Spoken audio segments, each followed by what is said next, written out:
Olá pessoal, dando continuidade então, nossa aula de metrologia, item 9.5, posicionamento e controle de qualidade. Posicionamento, aí está falando referente onde,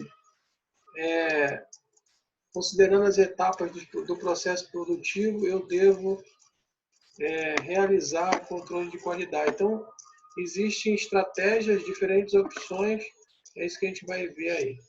Tá? Então, controle de qualidade no final do processo. Então, posso adotar isso é uma estratégia de realizar o controle só no final, né? As conhecidas inspeções finais. Então, nesse caso aqui, o que acontece? Tem a matéria-prima, né? Não inspecione aí. No nível de controle menor, eu posso realizar a inspeção, controle de qualidade aqui, por exemplo. E aí, depois de todo o processo produtivo, eu realizar o controle, então, aqui nesse ponto, né?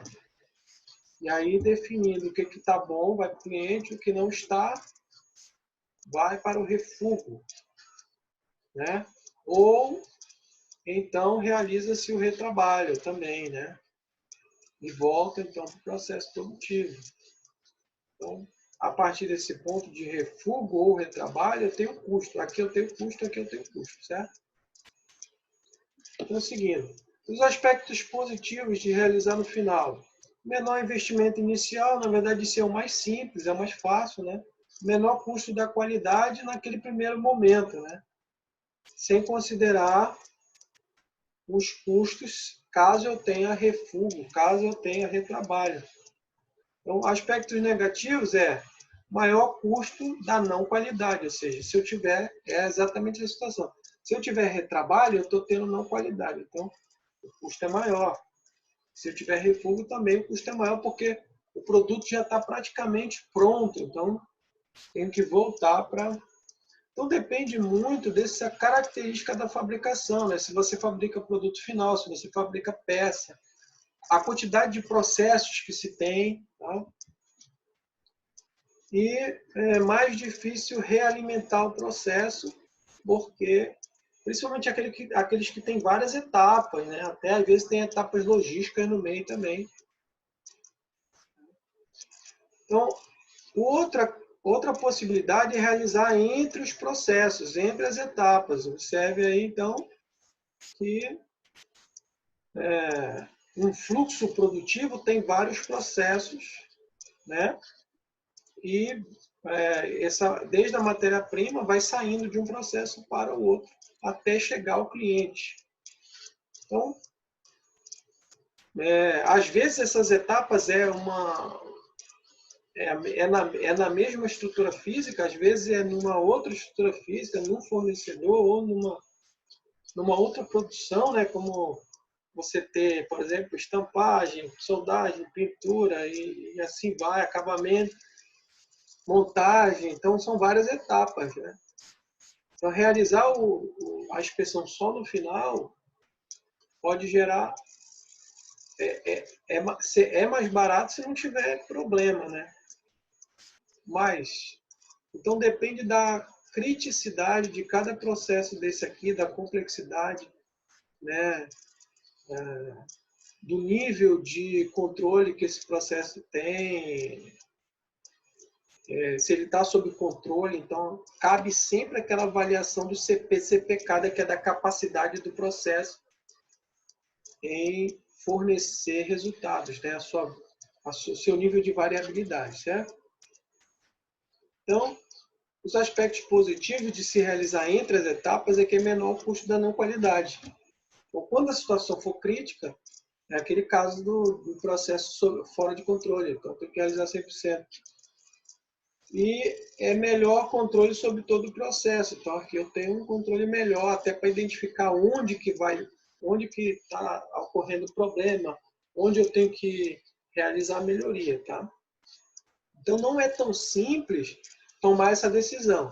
Os aspectos negativos: maior investimento inicial, maior custo da qualidade, certo? Então, lógico, eu tenho vários pontos de controle de qualidade, isso é mais caro do que eu realizar somente uma qualidade, um controle de qualidade no final, né? O custo é maior, né? O investimento é maior, a quantidade de pessoal é maior, então tem essa questão. Aqui um exemplo de quando se realiza. Então lá a gente falou sobre o controle de qualidade ou no final dos processos, ou no final de toda uma cadeia produtiva, ou entre processos. Tá? Então hoje há uma tendência de automatização do controle, né, da verificação, que reduz custos significativos. Às vezes o investimento é maior inicialmente, mas esses custos vão se pagar, né? Então, o tipo de controle automático, né? Automatizado, que é o caso aqui, ó, desse exemplo, que a gente vai dar, eu vou explicar aqui, então, deixa eu, peraí.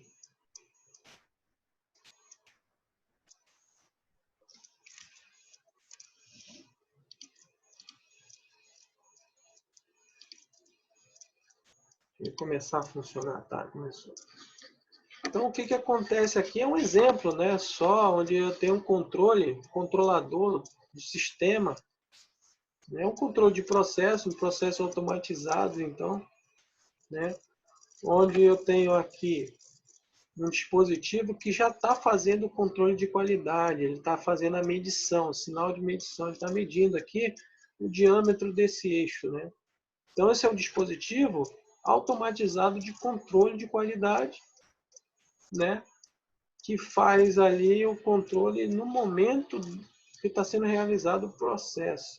Ele vai medindo aqui até chegar numa medida adequada. Então, aqui o processo está sendo realizado, no caso, uma retífica, né, um rebolo que diminui o diâmetro. Tá? E aí, esse controlador aqui de automação, ele recebe o sinal aqui do sistema de medição e a partir do diâmetro aqui ele envia um sinal para avanço, né? O sistema avançar ou recuar, né? Para avançar quando ainda está menor e para parar ou para voltar quando já está dentro da condição ideal, né? Então é isso que a gente está vendo aí, ó. Diminuindo, tá vendo? Então chegou no ponto que é o adequado dentro da tolerância, né? Exigido, ele para. Tá? Então, os aspectos positivos de se realizar durante o processo é que o índice de refúgio é praticamente zero, então você controla o processo durante, né? Mínimo custo da não qualidade, então a não qualidade é minimizada. Os aspectos negativos é o maior investimento inicial, então isso você vai gastar mais com esse sistema automatizado, que está diretamente agregado no equipamento, muitas vezes, mas a longo prazo isso vai se pagar, né, considerando que você poderia ter outros custos. E é um sistema mais complexo, realmente, que vai demandar uma tecnologia melhor, né, mas que tem maior investimento, mas que, como eu falei, vai ter alto valor agregado, considerando que você vai ter índices de refúgio muito baixos. Né? Ok? Então, encerramos aqui a parte de controle de qualidade, era a última parte teórica, aí, o capítulo 9, nossa. Tá? E daqui para frente, então, a gente vai fazer um exercício sobre essa parte 9 e depois a gente entra para ver alguns instrumentos aí conforme o tempo for possível. Tá? Até a próxima.